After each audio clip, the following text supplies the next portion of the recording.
Muy bien. Buenas noches a todos, a los que están en diferido. Gracias por estar acá conectados de una u otra manera. Hoy vamos a seguir estudiando acerca de Efesios. Ya estamos culminando el libro. Pareciera que cuando uno dice, bueno, vamos a estudiar todo el libro de Efesios y nos vamos a tardar un montón, ¿verdad? Pero realmente es muy corto, ¿verdad? El estudio y también pues toma se puede tomar uno más tiempo, la realidad, ¿verdad? Y puede uno extenderse, pero la correlación que hay dentro de toda la carta, que espero que hayamos podido encontrar esos vínculos, ¿verdad? Nos hace y nos permite poder avanzar, ¿verdad? Y no quedarnos estáticos versículo tras versículo, que bien se podría hacer y bien podríamos igual ser edificados en ese asunto, pero pues así mantenemos la dinámica y nos da la oportunidad de seguir estudiando más. Bienvenidos Patti, José, Flori, Celes y el montón que están también por diferido. Que Dios les bendiga. Así que comenzamos. Si tienen ahí abierta su Biblia, ya estamos en el capítulo 5. Efesios capítulo 5. Hoy voy a ser breve, no porque no haya de qué platicar. Bueno, trataré de ser breve porque pues tengo media garganta y no sé si logré llegar eh, audible al final. Pero bueno, venía hablando, perdón, el apóstol Pablo de despojarnos de la vieja naturaleza, de vivir bajo la guía del Espíritu Santo. Y ahora entramos dentro de esta dinámica individual, ¿verdad? Porque estamos hablando de lo que afecta en lo individual. Entra el asunto del amor, ¿verdad? Y vamos a hablar de el amor desde la perspectiva práctica. Recuérdense que toda esta sección de Efesios nos lleva inevitablemente a lo práctico, ¿verdad? Y eso quiere decir, que me falta hacer una cosita, eso quiere decir que lo que estudiemos va a tener una injerencia en el día a día. Y la pregunta que hoy quisiéramos responder o debería el estudio de la palabra responder es cómo debemos amarnos entre cristianos y cómo debe de amar el cristiano. Y el primer punto que podemos analizar está en el versículo 1 y 2 y dice, sean pues imitadores de Dios como hijos amados y anden, otras versiones dice, lleven una vida en amor, así como también Cristo les amó y se dio eh, a sí mismo por nosotros, como ofrenda y sacrificio a Dios, como fragante aroma. La actitud del cristiano que va a caminar en amor, y acá quiero recordarles cuando también hemos visto este verso de caminar y que se traduce como llevar una vida, es una forma de referirse también a los del camino, ¿verdad? Como era conocida la fe cristiana por este proceso de evangelización, por este proceso de ir ciudad tras ciudad, como los viajes de Pablo, etcétera. Cada vez que encontramos esta palabra, estamos hablando entonces de cómo debe de comportarse, cómo debe de ser un cristiano, eh, según el consejo bíblico, ¿verdad? Que en este caso, pues, según la tradición oral, ¿verdad? Porque todavía no está la Biblia constituida. Entonces, por ende, entendiendo eso, que quiere decir esa palabra de andar o tener una vida, la actitud del cristiano va a demandar en base al primer versículo, que imitemos a Dios como un hijo imita a su padre. Los que son padres acá, creo que casi todos los que estamos hoy acá, tenemos el privilegio de ser padre. Sabemos que para bien o para mal, nuestros hijos nos imitan. Para bien, cuando copian los valores, cuando copian las buenas costumbres, etcétera, etcétera. Para mal, cuando una maestra de la escuela y del colegio nos dice, fíjese que su hijo dijo esta palabra, ¿verdad? Y uno dice, oh, ya sé dónde la escuchó y tengo que tener cuidado, ¿verdad? O su hijo se expresó de tal forma y uno dice, oh, ya sé dónde escuchó eso, fui yo, ¿verdad? Y la realidad que acá en el verso dice que somos hijos amados de Dios y nosotros, por tanto, como hijos, debemos imitar a Dios. Eso es lo que hace un hijo. Y no solo imitarlo, sino seguir el ejemplo primario. Tengan mucho eso en mente para lo que viene a continuación en los siguientes, por lo menos 4 estudios, ¿sí? Nosotros vamos a imitar a Dios como Padre, pero bajo el ejemplo que ya dejó Cristo, ¿sí? Apúntenlo ahí, pónganselo ahí, tatúenselo en el brazo. Nuestra vida cristiana debe ser imitadora de Dios bajo el ejemplo de Jesucristo. Jesucristo es el ejemplo vivencial humano, porque Él se hizo hombre, de cómo debemos nosotros de ser. Y lo primero que podemos destacar del Señor Jesús, porque Él lo destaca más que nadie, es que Él fue obediente hasta la cruz. Lo dicen varios pasajes del Nuevo Testamento. Si el Señor fue obediente, Él recalca que Él no vino a hacer su voluntad. Y caminar en el amor implica eso, obediencia. Él se entregó totalmente a Dios, como dice el verso 2, ¿verdad? Cristo se entregó como una ofrenda, como un sacrificio. Esa debe de ser la actitud que nosotros tengamos. Porque para amar dentro del Evangelio, para amar a nuestro Padre, para ser hijos amados y para caminar en amor, como dice este verso, nosotros tenemos que hacer algo en lo cual nos vamos a asistir hoy estamos en teología paulina, vamos a asistirnos de la teología juanina, porque miren lo que dice 1 Juan 5:3, dice, en esto consiste el amor a Dios, en que obedezcamos sus mandamientos. Entonces, pregunta, acá, vemos un bonito grupo, y hay alguien más, no sé quién es. ¿Cómo nosotros amamos a Dios a la luz de esto que dice 1 Juan? ¿Sí? A ver si se entendió el versículo. ¿Cuál es la forma en que nosotros demostramos amar a Dios? Le cantamos canciones, le hacemos regalos, le vamos a la iglesia sin falta, diezmamos, ofrendamos.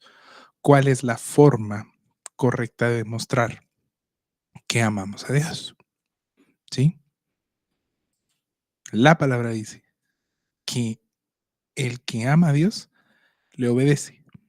¿Sabemos que Cristo amó al Padre? Sí. ¿Por qué? Porque no vino a hacer su voluntad, sino la del Padre. Aún siendo parte de la Trinidad, siendo una persona parte de la esencia de la Trinidad, el Hijo vino a demostrar, vino a poner el ejemplo, vino a ser la cabeza que dice el capítulo 1 por medio de la obediencia. Y en Hebreos hay un pasaje muy lindo que habla de eso, ¿verdad? Cómo el Señor Jesucristo fue perfeccionado, dice ahí el pasaje, no quiere decir que él era imperfecto, pero que él fue construido y fue perfeccionado en obediencia, ¿sí?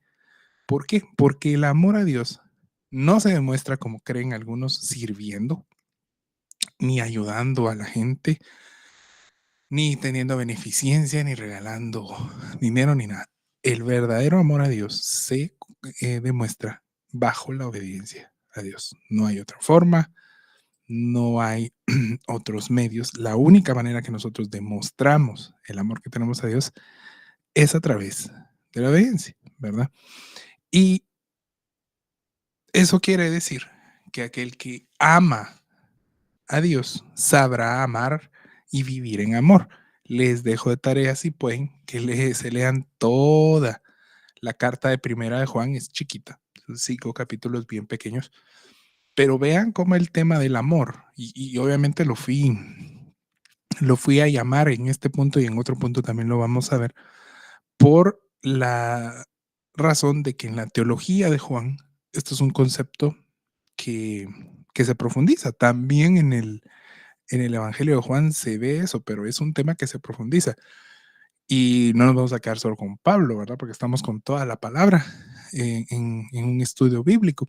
Así que podemos saber que aquel que ama a Dios, por ende, puede vivir en amor con su prójimo, con sus hermanos y con el mundo entero porque aprende a caminar y a vivir el amor. Ahora bien, el amor cristiano no es el amor del mundo. Esto ya lo hablé hace como 4 o 5 estudios. Cuando nosotros leemos 1 Corintios 13, tenemos que estar conscientes de que ese es el amor espiritual, de que ese es el amor que Dios nos llama a tener, a vivir, a asimilar también de parte de Dios hacia nosotros, pero a poder evidenciar y vivir hacia los demás, ¿verdad? Hacia nuestros hermanos en Cristo y hacia los inconversos. Este amor no es superficial, mucho menos es solamente emocional, no es banal, no es egoísta, no es un amor que se da en busca de algo a cambio. Y aquí quiero hacer un paréntesis, un comentario, pues hay tiempo. Muchas veces nosotros tenemos intenciones egoístas para evangelizar, decía un pastor. ¿Vamos a evangelizar a la gente porque la amamos? ¿O vamos a evangelizar a la gente porque queremos decir gané una alma? ¿O pongo un número en una boleta de cuántos vinieron a Cristo? Lo que nos motiva es amar al que está caído, o lo que nos motiva es egoísmo. Miren, qué bonito, aún en las cosas más espirituales, de más obediencia a Dios, podemos encontrar que el egoísmo y la avaricia del corazón humano puede meterse y ensuciar algo tan puro como eso. El amor que viene de parte de Dios se ofrece como sacrificio, ¿sí? Eso es lo que el Señor Jesús hizo, se ofrece como un sacrificio, así que se sacrifica, va a sufrir, etcétera, etcétera, tal cual le pasó al Señor Jesús. Por eso el apóstol toca este tema hasta ahorita, ¿verdad? Porque ya nos habló de que teníamos que quitarnos el ropaje, la ropa del pecado, y hay que vestirnos de una nueva naturaleza. ¿Por qué habla ahorita de eso? Porque entonces el apóstol entiende que para andar en amor es necesario que nosotros rindamos todo nuestro pasado, como todas nuestras coronas, y aprendamos a vivir solo para Dios. Si van conmigo ahí, necesitamos entonces, para amar, rendirnos, ¿sí? Esas son dos cuestiones que van de la mano y que no necesariamente comprendemos. Si nosotros creemos que amar es ser buena persona, y eso es porque hemos dejado que los discursos externos al Evangelio se metan en nuestro Evangelio. Pero ese es el tema que sigue ahorita, ¿verdad? Y quiero poner un ejemplo muy puntual. Eh, no hay duda que la década de los 2020 va a ser recordada por la polaridad que la que vivimos los seres humanos, ¿verdad? Lamentablemente hoy en día tenemos una mentalidad, y esto es muy del 2020, muy influenciada por lo postmoderno, etcétera, porque la forma en que nosotros razonamos, pero hoy está politizado todo, ¿sí? Al punto de que no es de que yo pienso que esto es azul y tú piensas que esto es rojo, sino es yo pienso que esto es azul y como tú no piensas que es azul, tú estás en contra mí. Y eso es un problema porque entonces hay muchos creyentes que lamentablemente, y esto es un ejemplo nada más para ver cómo realmente ser, si nos estamos rindiendo o no a Dios, hay creyentes que primero son de derecha y luego son cristianos. Hay creyentes que primero son de izquierdas y luego son cristianos, hablando de política. Hay creyentes, hablemos de algo más banal, hay creyentes que primero son del Real Madrid y segundo son del Barcelona. Perdón, primero son del Real Madrid y luego cristianos, o primero son del Barcelona y luego son cristianos. Y pues pueden ir a la iglesia media vez, no juega el equipo, ¿verdad? Hay creyentes que primero satisfacen sus placeres y luego son cristianos. Hay creyentes que primero obedecen a su cultura y luego son cristianos. Hoy en día, en el movimiento cristiano a nivel teológico, ¿verdad? Hablemoslo ahí en profundidad. Hay sectores que no solo abarcan la teología de la liberación, que pues ya es una, también la teología de la esperanza, y otro tipo de teologías que han surgido desde el siglo XX. eh, Anteponen la caridad, anteponen el amor al prójimo a todo el evangelio. Y eso no se puede, ¿verdad? ¿Por qué? Porque se han dejado influenciar y creen que nosotros, antes que ser cristianos, tenemos que ser buenas personas. Y eso no solo es muy subjetivo, sino solo que es imposible dentro de la naturaleza caída, ¿verdad? Entonces, eso se puede ver como, "Nah, eso no importa", pero sí importa, porque nosotros antes de cualquier cosa, antes de cualquier afiliación, antes de cualquier, digamos, porra que le hagamos a algo, somos creyentes, ¿sí? Por muy feliz que esté yo que tal persona haya quedado presidente, que a nivel personal lo estoy, yo no voy a dejar que el evangelio venga a partir de esta persona. De la misma manera, por muy moderno, inclusivo que yo quiera ser, yo no puedo dejar que el evangelio se someta a estos pensamientos que yo tengo a nivel humano, sino que yo debo de rendirme completamente, borrar el cassette y dejar que el verdadero evangelio entre en mi corazón, porque así yo voy a poder vivir y caminar mi vida en amor, no al revés, no que yo diga, estas mis ideas son muy buenas, las voy a poner en práctica porque son justas a nivel social, son justas acá, son justas allá, es lo correcto de hacer, y luego que el evangelio me acompañe y solo agarro los versículos que me gustan. Eso no es rendirse, eso es tener una religión que solo la utilizo para justificar. No me he rendido. Si Jesús hubiera tenido esa actitud, solo para cerrar el ejemplo, no le hubiera dicho al Padre, Padre, si es posible, pasa de mí esta copa. Él hubiera pasado la copa y luego le hubiera dicho al Señor, mira, hagámoslo de otra forma, tal vez los perdono acá, pongo mi iglesia, yo qué sé, me doy a entender. ¿Por qué digo esto? Porque Dios, y esto es algo que muchos creyentes hoy en día lamentablemente creen, pero Dios no puede cogobernar junto a nuestras preferencias, ¿sí? Dios no puede cogobernar con dioses ajenos a Él a la par, ¿sí? Sean gustos, sean preferencias, sean percepciones. Estos, si están al mismo nivel de Dios y tienen la misma importancia, entonces estamos cayendo en idolatría, ¿sí? Y donde hay idolatría, no existe obediencia a sus mandamientos y por ende, donde hay idolatría, no va a haber, perdón, amor. Y lo que tenemos que hacer entonces es pasar en ese punto número 2 de la idolatría al reino de Dios. Y esto es un punto que nos podemos perder en lo puro práctico que tenemos ahí, pero tenemos que tratar de ir mucho más allá de lo que leemos y de lo que vemos. Un segundo. Tomando algo caliente para terminar la jornada. Y dice la palabra que tenemos ahí, que va a ser el verso eh, 3 al 5.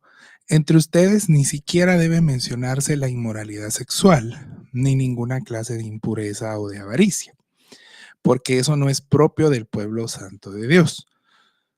Tampoco debe haber palabras indecentes o obscenas, dicen otras versiones, conversaciones necias ni chistes groseros, todo lo cual está fuera de lugar.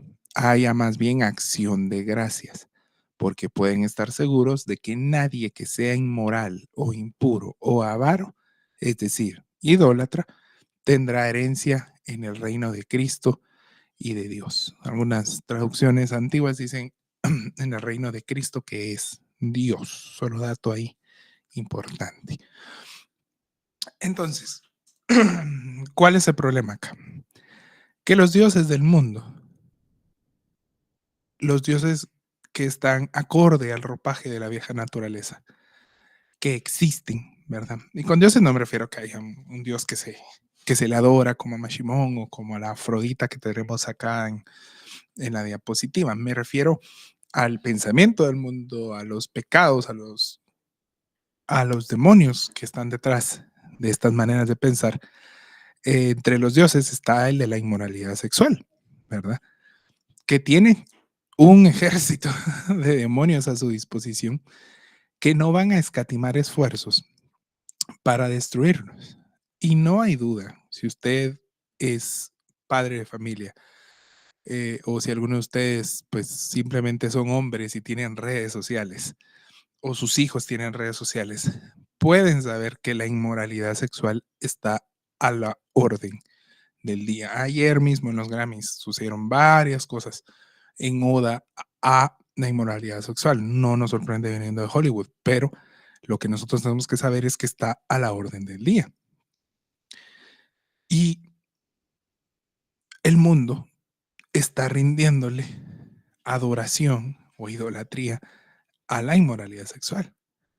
Y lamentablemente la inmoralidad está presente en los libros que leemos, en la música que escuchamos, en las series de televisión o de streaming que vemos, está presente en las ideologías que se promueven, está presente en todo lo que los medios masivos comparten, los medios de comunicación, al punto que está enfermando las mentes de los hombres, de las mujeres, de los adolescentes y los niños por igual. Tenemos esta crisis hoy en día. La inmoralidad sexual se está normalizando tanto que es preocupante, pero no solo es preocupante su normalización, es preocupante el poder de comunicación que tiene, el dinero que hay detrás de toda esta industria de inmoralidad sexual, cómo la prostitución se ha normalizado, entre otras cosas. Y no me refiero solo a la prostitución que nosotros ya los viejitos conocemos, sino a la prostitución hoy en línea, con todas las páginas de servicios que se ofrecen y que todo el tiempo están saliendo como anuncios en las redes sociales. Es decir, el Dios de la inmoralidad sexual es el Dios que gobierna el mundo. Hoy en día son los demonios que se mueven detrás de lo que está pasando y nosotros como creyentes tenemos que estar despiertos a eso, porque desde hace 2000 años atrás, cuando Pablo vivía y escribió esto, él estaba en una realidad similar. Y vamos a aprender un poco de historia acá, ¿verdad? Tanto Corinto, que era la mayor, pero Efesios, que son ciudades grandes de origen griego, ahora con la estructura romana, pero portuarias, eran lugares de indecencia, eran lugares de adoración, sobre todo Efesios, ¿verdad? Con prostitución sacerdotal. Y eran lugares donde todo esto era común, ¿verdad?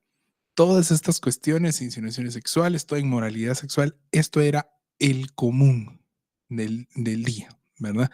Es por eso que Pablo se ve en la necesidad luego de escribir acerca del velo y del pelo, ¿verdad? Y esto tiene una relación en cuanto a la prostitución sagrada, no es una cuestión de lo que se hace hoy en día en los movimientos mesiánicos, sino es una cuestión que tiene que ver con el decoro, con la decencia, con diferenciarse de todo este entorno. La única diferencia que había entre lo que Pablo vivía y lo que hoy vivimos es la masificación a través de los medios de comunicación.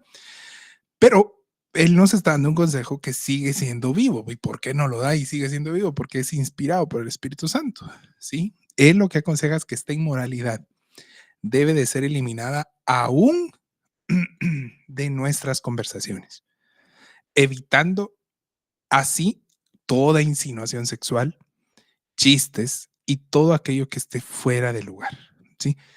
Eso es parte de una agenda que promueve lo impuro, no una agenda de unos Illuminati, no, la agenda demoníaca de Satanás, ¿verdad? Porque permitir hablarnos de esta manera es vivir carentes de amor, que lo que estamos aprendiendo es eso, vivir en el amor. No hay amor entre hermanos de la fe cuando se hace eso, ¿sí? Y miren, lamentablemente es muy común. Acá, ahorita conectadas y en el grupo, que están en diferido y los que están en WhatsApp, hay muchas mujeres trabajadoras y todas ustedes saben, y no contesten, ¿verdad?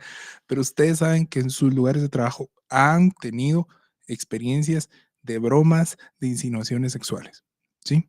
Todas, ¿sí? Lamentablemente ninguna puede decir, no, yo no, todas, ¿sí? Y lamentablemente, ahora en un mundo sin valores, todo puede ser broma, ¿sí?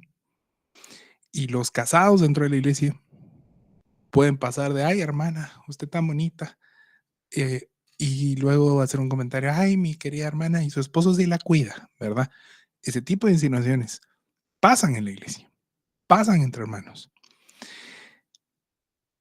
Y no es sorpresa para nadie y no es nada nuevo que haya serios problemas de infidelidad dentro de la iglesia, dentro de hermanos de la iglesia, y no se diga más, no se diga menos de pastores con miembros de la iglesia o de lideresas con miembros, o peor aún, eh, con personas del mismo género, ¿verdad?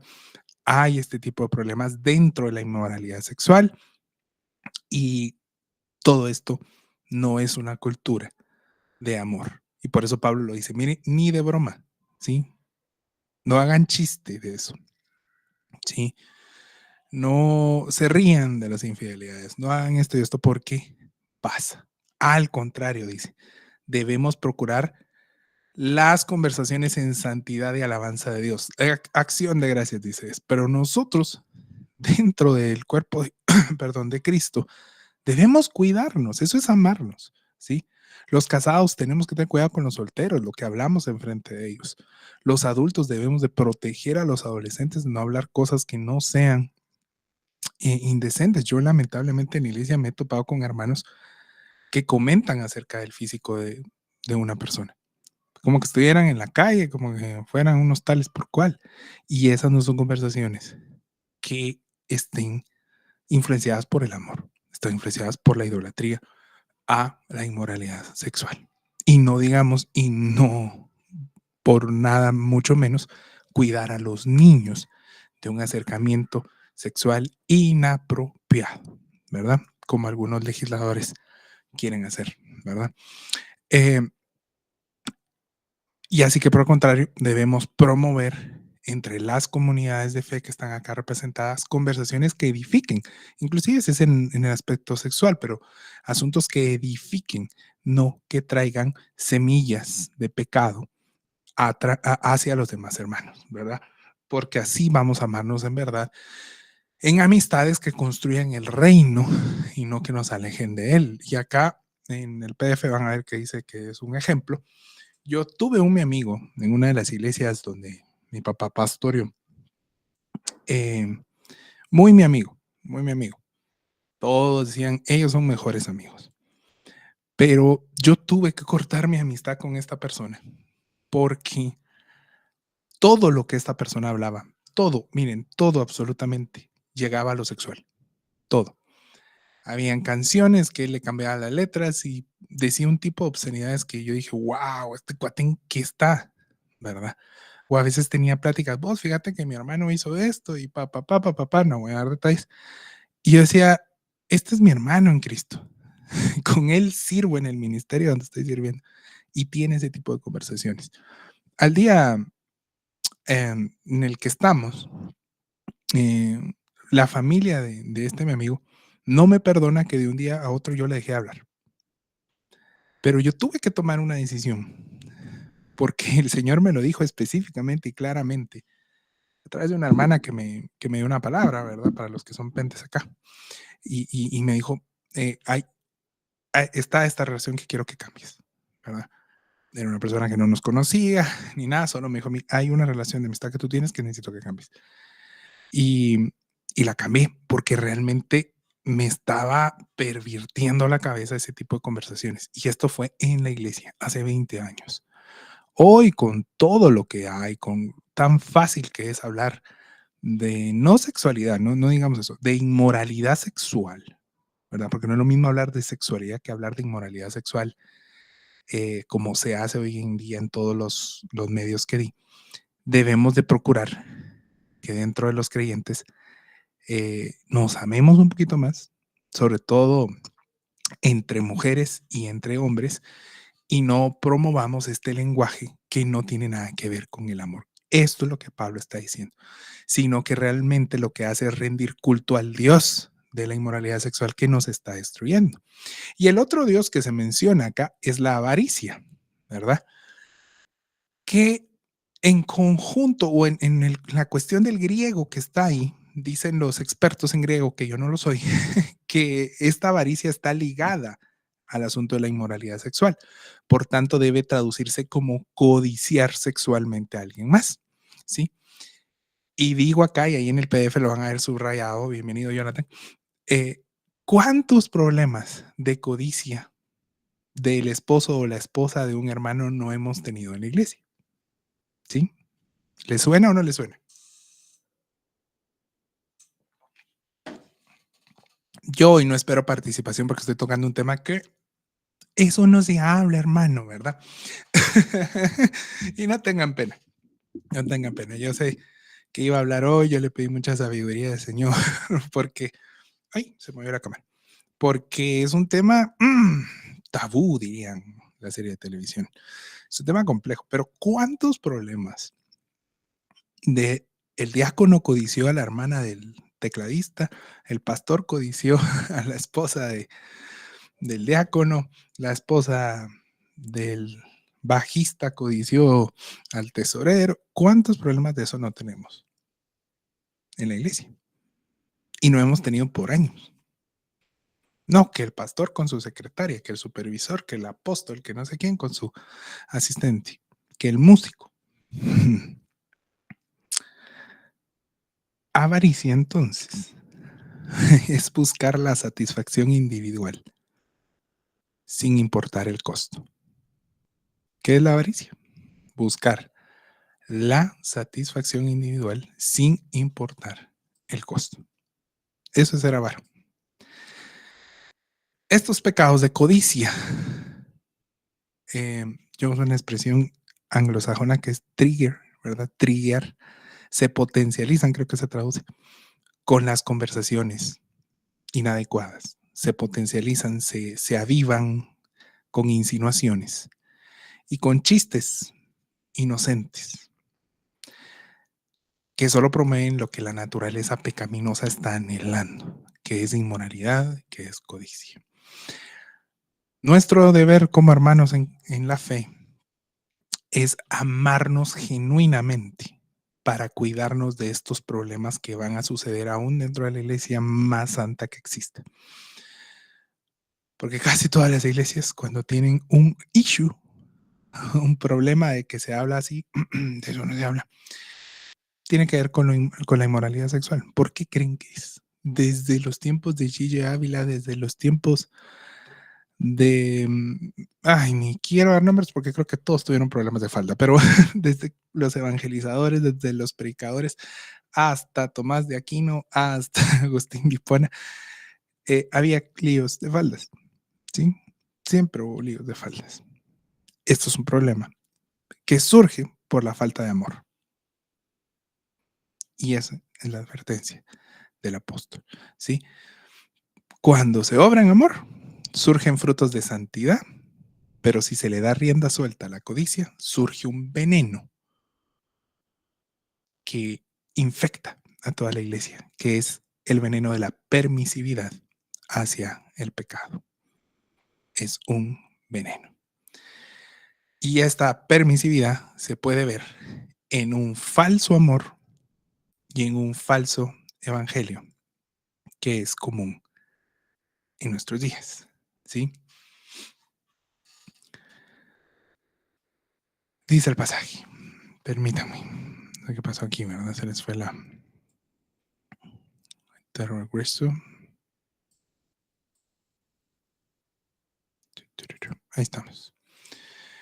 Dice el pasaje, un falso amor y un falso evangelio. No es que es falso amor y evangelio, sino falso amor y un falso evangelio. Que nadie los engañe con argumentaciones o palabras vanas, porque por esto viene el castigo de Dios sobre los que viven en la desobediencia. Así que no se hagan cómplices de ellos.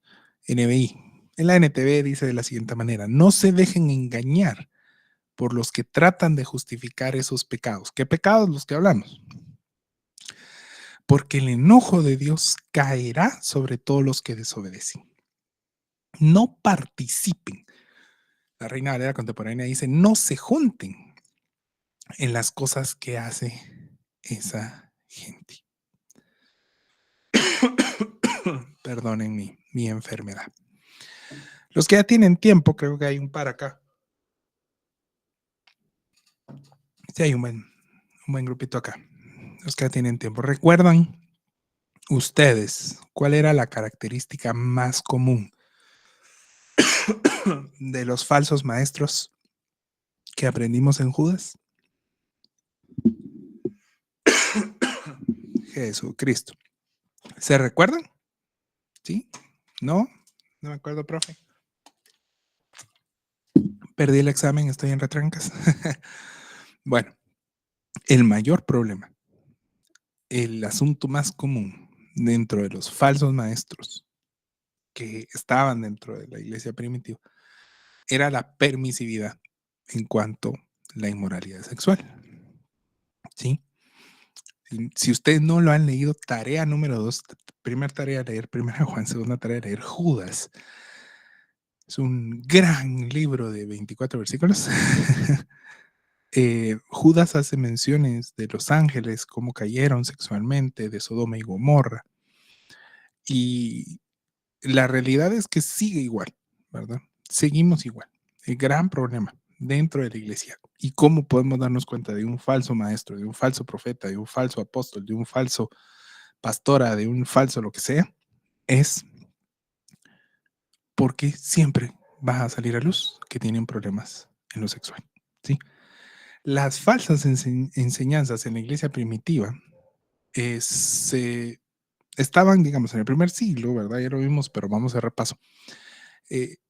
Era una falsa enseñanza, era un falso evangelio. Luego, en el siglo II, en el siglo III, se fueron conociendo como los gnósticos, ¿verdad? No sé si recuerdan de eso que hablamos.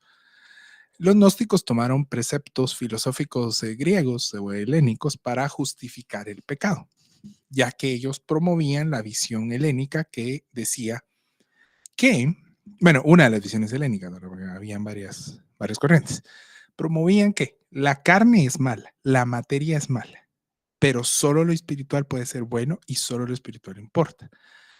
Y con esas argumentaciones, ¿verdad? Vanas, que son las que mencionan Pablo, ellos decían, no importa qué hagas en lo físico, porque al final la materia es mala, lo que importa es que seas una persona espiritual, ¿sí? Se lo estoy para resumiendo porque es un tema largo y ya lo vimos en los primeros estudios. Si quieren saber de eso, pues les mando el link. Pídanos.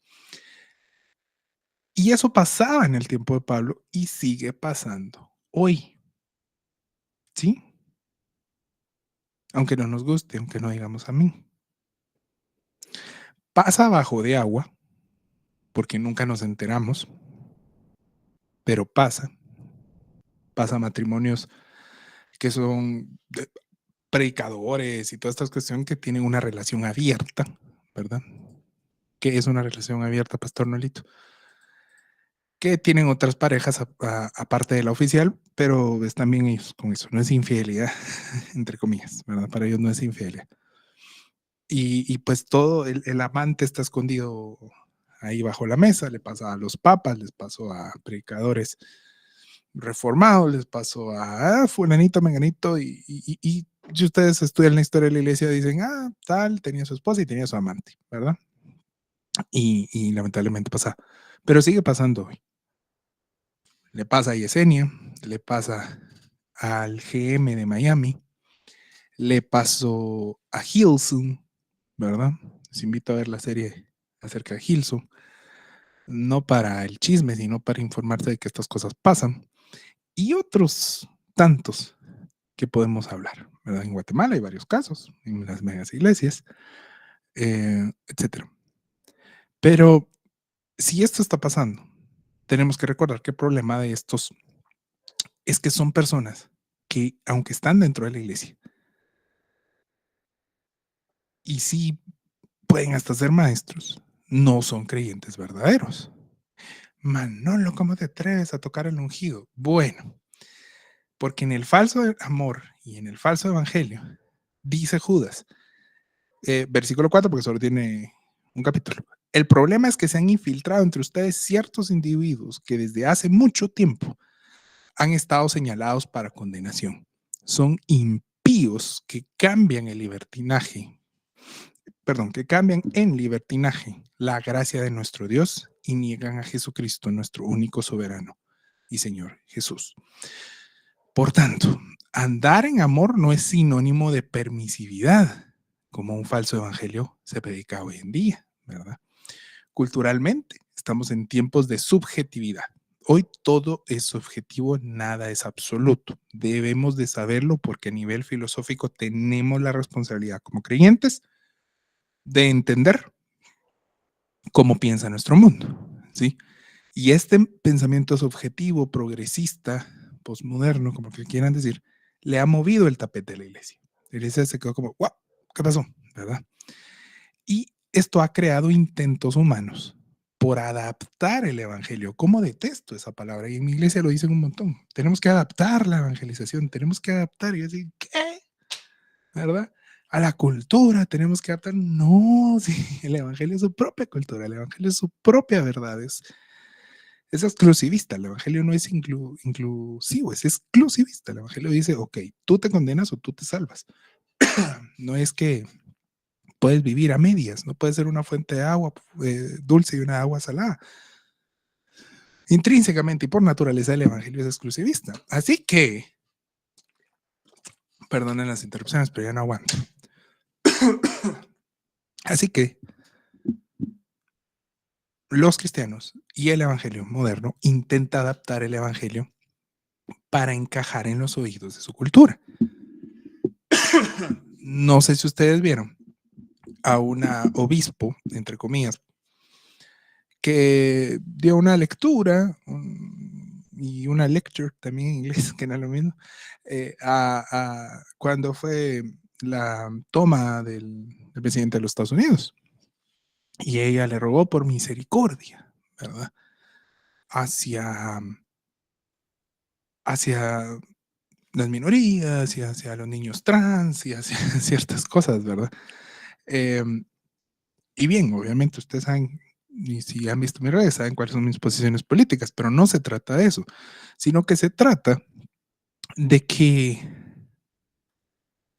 ella es la representación viva de un falso evangelio que se adapta a la cultura. Porque si ustedes la investigan a ella, que está pidiendo misericordia, que está pidiendo todo eso. Hay otro video que lo puse esta semana en mis redes sociales donde ella habla de que el aborto es un acto que puede encajar en el cristianismo, ¿sí? Y es un acto que demuestra la misericordia y el amor de Dios, ¿verdad? Poder abortar, ¿verdad? Es un acto que extiende ese amor y esa misericordia hacia la mujer. ¿Qué es eso? Un falso evangelio, una perversión, ¿sí?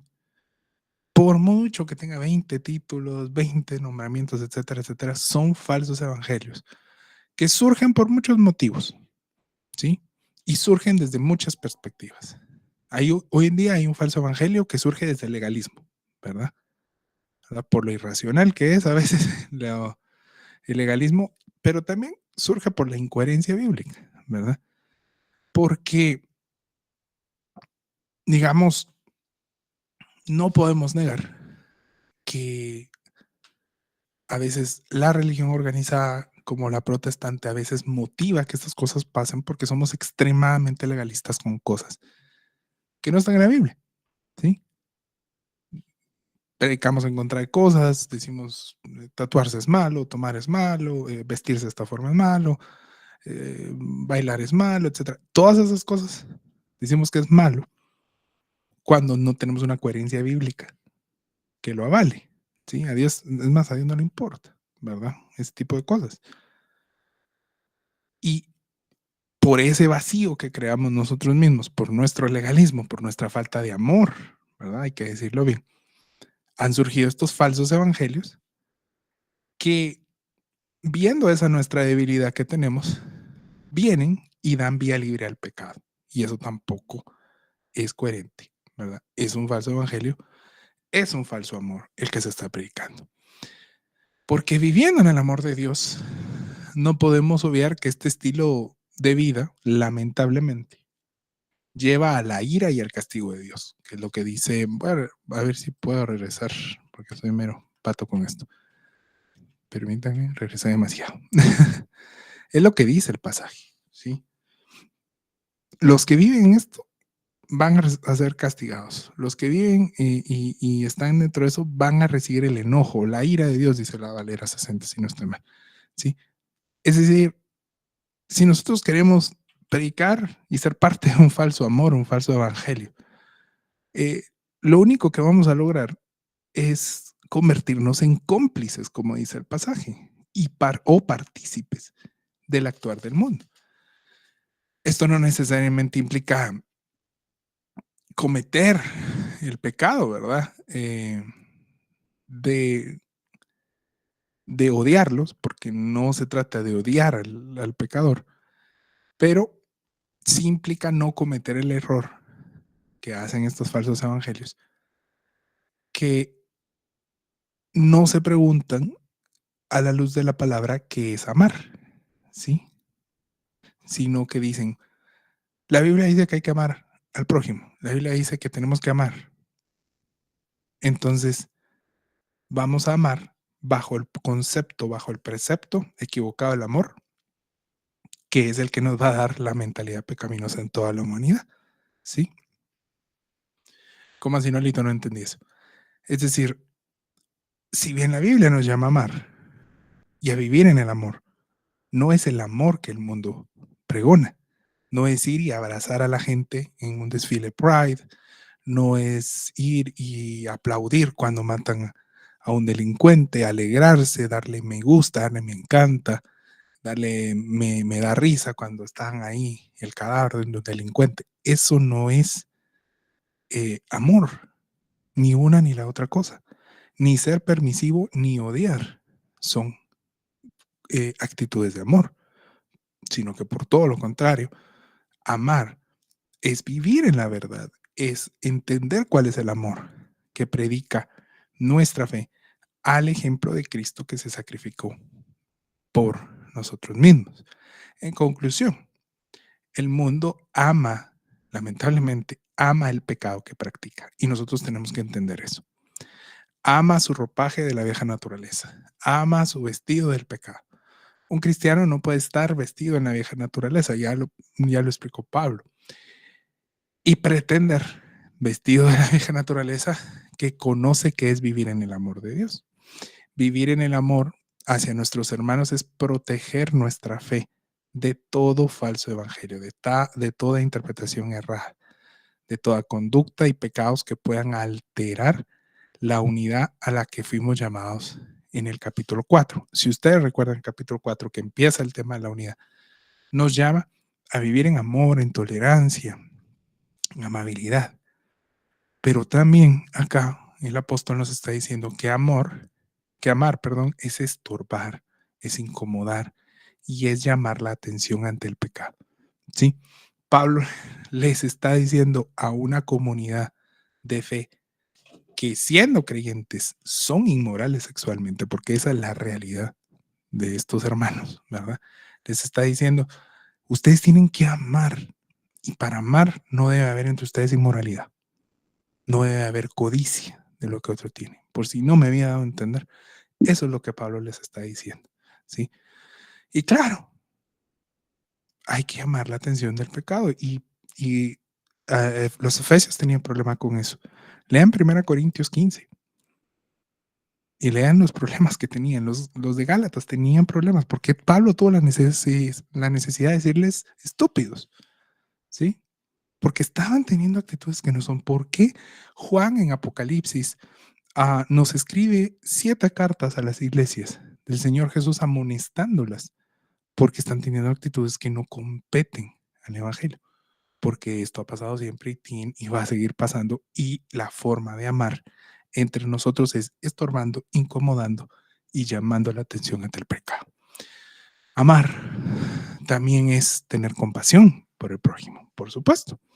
Es dar agua a nuestros enemigos que tienen sed. Es poner la otra mejilla. Pero eso se llama compasión.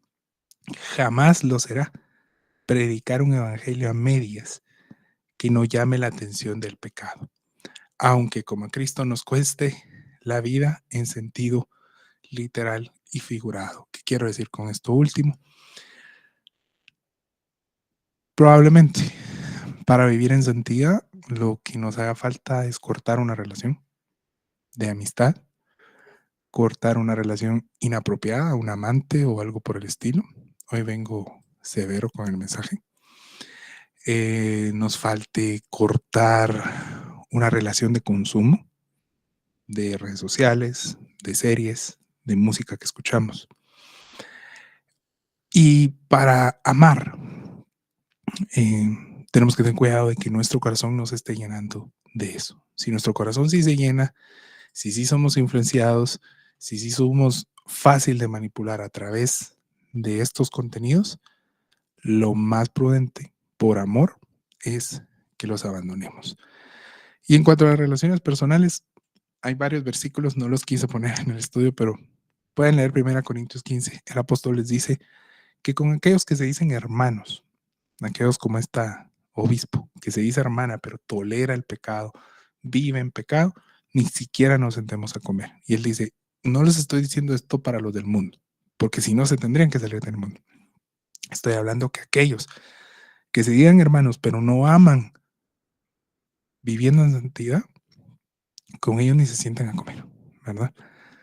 No es un evangelio que ama dando abracitos como que somos ositos cariñositos. Es radical, ¿sí? Es excluyente de aquellos que son unos falsos maestros. Es incluyente para abrir las puertas al reino a aquel que decide arrepentirse, pero no es tolerancia absoluta y permisividad absoluta para aquellos que escupen a la cruz negando que lo que el Señor dice que es pecado, lo es, sino que aquel que ama y que dice amar a Dios, obedece sus mandamientos.